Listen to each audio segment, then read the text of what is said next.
Hello everyone. When Rockstar removed the 186 some cars from GTA Online, they claimed that these cars were lesser used and that's why they removed them. But in today's video, I'm going to show you 11 cars that were being used quite a lot and I saw pretty often in my GTA Online lobbies. First up, we have the Comet SR.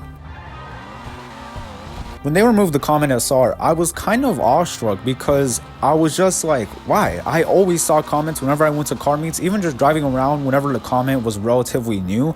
I saw it pretty often, so that means that players must be using it a lot. But they removed it regardless, and I just think that it's quite strange which cars they pick and choose to remove. And yeah, I think the Comet is a great car. It's not that expensive when it was still around. It was only 1.1 million, I believe. To most people, this may look like a regular Comet, just with maybe a couple of different tweaks and changes, and that's kind of why I like the Comet SR. It looked just like the regular Comet, but this Comet had the option to not have a spoiler, which is pretty much a very distinctive way of separating the original Comet from this Comet. The original Comet cannot have it needs to have a spoiler basically. Meanwhile, this Comet can be fitted without a spoiler. It is actually fitted without a spoiler from stock. And yeah, I just always saw Comet SRs. Even when they did remove it, I still see a couple here and there, but now that it's been removed, less people have their hands on it, so less people have it. But overall, the Comet SR is a great car, and I'm really sad that Rockstar removed it because I wish more people would be able to experience it.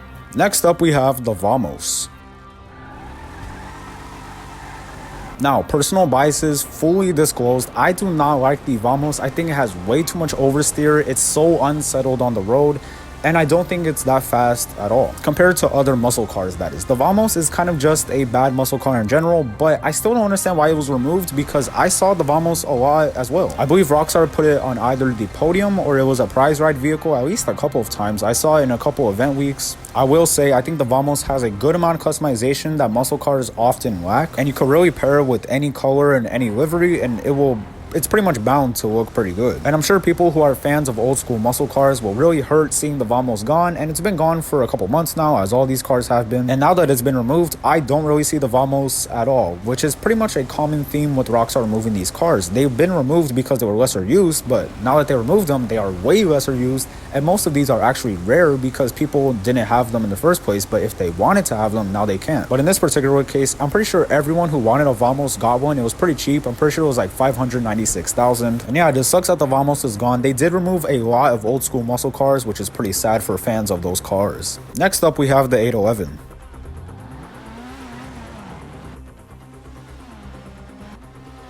When they removed the 811, I was pretty confused because the 811 is still a pretty good car on most tracks. Tracks that don't have a lot of turns, that is, and that are mostly straight. If a track has a lot of turns, you probably want to choose a car other than the 811 because while the 811 probably can handle it, you probably should choose a different car like the Emirates or the Krieger.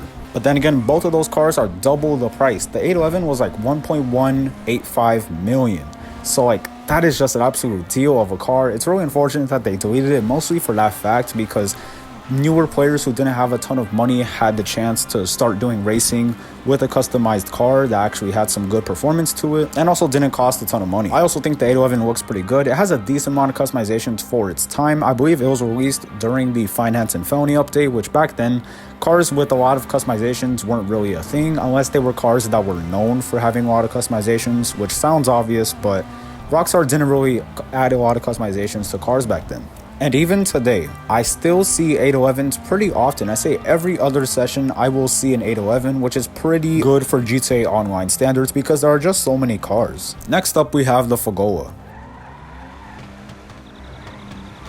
Now, removing this one really did not make a ton of sense to me because I'm someone who attends car meets pretty frequently. I've kind of slowed down on it now, but when I attended car meets, I always saw at least like 3 Folas. They're a very popular car to stance.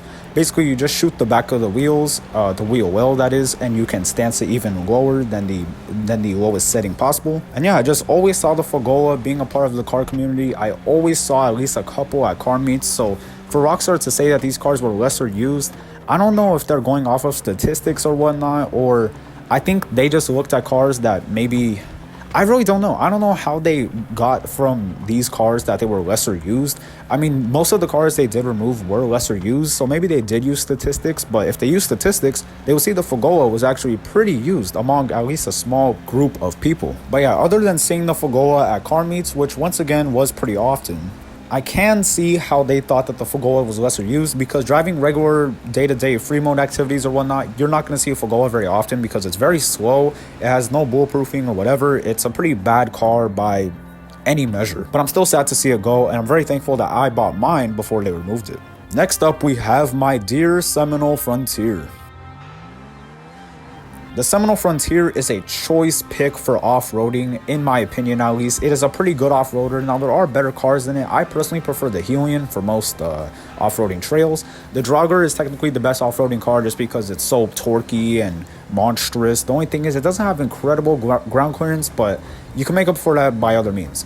This car was not the best off-roading, but it just looked great. It looked like a true off-roader. It had so much off-roading customizations. I believe it was around the 500,000 mark, which is pretty good for an off-road car. That's what they should be, but you know, Rockstar makes them 2 million and people buy them like me, so I can see why. But a similar case to the Fogola, I didn't see these very often in free mode at all. I actually barely saw these in free mode because, once again, it's a slow car and it has no bulletproofing whatsoever, no Monty Tech. By definition, that car will likely be lesser used because it just has less protection and it's less practical to use in GTA Online. And to protect yourself against oppressors and Raijus and Hydras and, you know, every military gadget known to man, you need a car with at least a Monty Tech so they don't lock onto you. And of course, the Seminole Frontier just doesn't have that, but I know for sure among the off-roading community, this car is very popular. Whenever I go off-roading, I don't go off-roading too often, but when I used to, I saw these pretty often, at least a couple.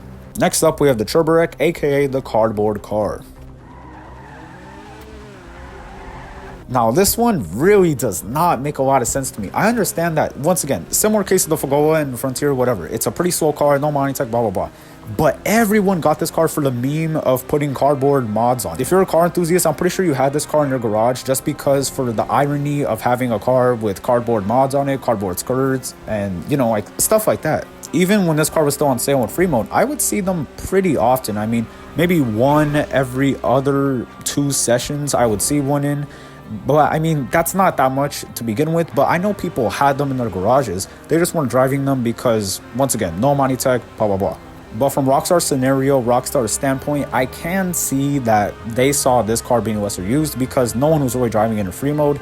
And maybe no one was buying it, but I'm pretty sure people were buying it. They just weren't driving it. So once again, I'm not sure what measure Rockstar uses to gauge whether cars are lesser used or more used. I don't know. I'd be very interested to know. So if you do know, please let me know. But yeah, very sad to see a meme car die. It was on sale a couple weeks back in Simeon's, which is good, but it's still sad that they removed it. Next up, we have the Helion. Similar situation to the Fogola, where I didn't see the Helion pretty often in regular lobbies because it's a pretty standard car as far as that goes. It doesn't have a Monty Tech or bulletproof paneling, anything to help it against oppressors and guns and whatnot, but among the off-roading community, it is very popular. I'd say that's mainly because of how it looks and its square design, but I will say that it has a removable front bumper from the factory basically, so you can go to Los Angeles Customs and remove the front bumper, and you don't have to worry about knocking off your front bumper or damaging some other part of your off-road vehicle because the front bumper is already off, giving you that better ground clearance. It also has a ton of modifications, more than the average GTA Online car, which I can definitely appreciate, and that makes me love this car even more. And this was pretty cheap. I remember it being around, I think it was 825,000, maybe more, maybe less, but still, that's a pretty good ballpark to be in. I'm really sad that the Helion is gone. I really do miss it. I'm glad that I have mine. I kind of wish I had doubled up because I kind of want a clean version, kind of no off-road modification looking one, where I have this trophy truck looking Helion that I can go take off-roading. I want a clean example for the streets, but I will have to wait another day. And if you don't have the Helion, I'm very sad for you. Hopefully it comes in Simeon so we can both buy it because it's a great buy, it's great practicality, and is a favorite among the off-roading community. Next up, we have the 190Z.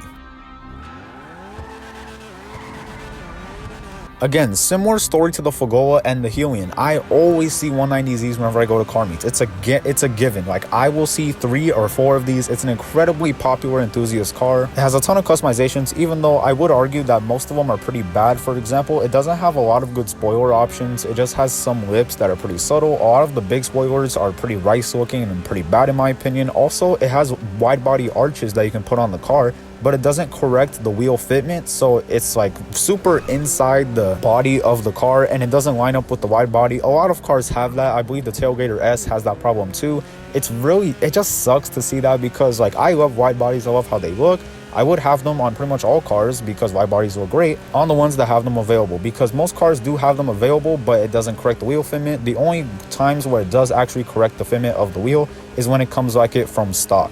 The 190Z is also not a particularly great handling car. It's not particularly fast either. Performance is not really a strong suit of the 190Z. It's just the fact that it looks great. It was released during a time where Rockstar was not exactly catering to enthusiasts. Now they have since done that. I mean, obviously with the tuners update, but it just sucks that they removed it, because once again, I see these everywhere, even in free mode, in car meets, everywhere. It's very sad to see it gone. Next up, we have the XA21. Now, although I would agree with a lot of people who say this, a lot of people, and kind of myself, think that the XA21 is a pretty average car. Its performance is not that great. It doesn't have a ton of customizations, but it does sound fantastic. And the fact that so much people think it sounds great, you would think that a lot of people would have this, and you would be right. Matter of fact, when this car was available for purchase, I would see these pretty frequently in free mode lobbies, sometimes in racing, but not exactly, because the XA21 is not exactly a great performer. It just looks and sounds good, which definitely helps its case, but it doesn't really matter, because once again, I saw these everywhere. I love driving mine around. I do wish it came with more customizations, but I don't really know what they'd be able to do with it, because supercars generally can't be highly customized unless it's like, I don't know, like the Zentorno. The Zentorno is a pretty good example of a supercar that has a lot of customizations that are actually good to look at. But yeah, as far as the XA21 goes, really, once again, not exactly a great performer, but it was a great sounding car, still is a great sounding car, although I personally prefer the Shafter V12 or the Tyrus to it. But yeah, still sad to see the XA21 go, even though it was a bit overpriced. Next up, we have the Sterling GT. Now, when they removed this, now that I think about it, it's incredibly bizarre, even more so than any other car on this list, because the Sterling GT has HSW. So you think Rockstar would want players to buy the car and then get HSW because they need more money for HSW, thus buying more shark cards, most likely, unless they're grinders and they just grind their money. But they removed it. So what was the point of adding HSW to a car and then removing it? Like, it's just so weird to me. It's even more strange because the Sterling GT is a top performer of its class. I believe the Turismo Classic is slightly better than it, although I personally prefer how the Sterling GT sounds and performs over the Turismo Classic. But yeah, it's just really bizarre that they took the time to add HSW mods, make a car good, not even make it good, make it a top performer of its class, and then remove the car. Like, I'm just like, what? A very bizarre decision, to say the least. And once again, out of all cars to be removed in this video, this one makes the least amount of sense to me, because it's just like, why? Like, if you're gonna go through all the hassle, I don't think it's that much hassle, but to put HSW mods on a car, make it more expensive, make it more Rockstar friendly by making it more expensive so people buy shark cards to afford it, and then remove it is extremely strange. Next up, we have the Comet Retro Custom. Now, I love how the Comet Retro Custom looks. It has an incredible amount of customizations on it because it is a Benny's car after all. But the weird thing is that Rockstar actually didn't really remove this car, because the only way that you could get the Comet Retro Custom is by taking a regular Comet and driving into Benny's with it and then upgrading it to the Benny's version. But they removed the original Comet, so you can no longer do this unless you have the original Comet.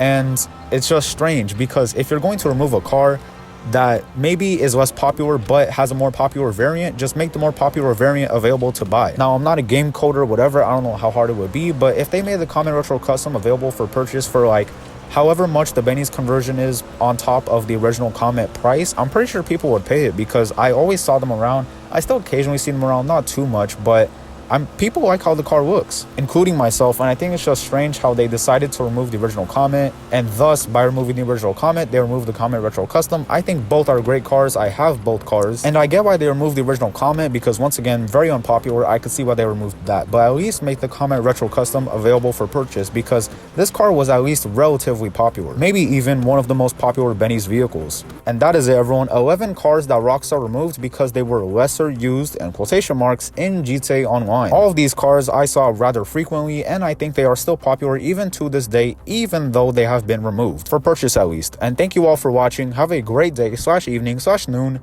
and goodbye.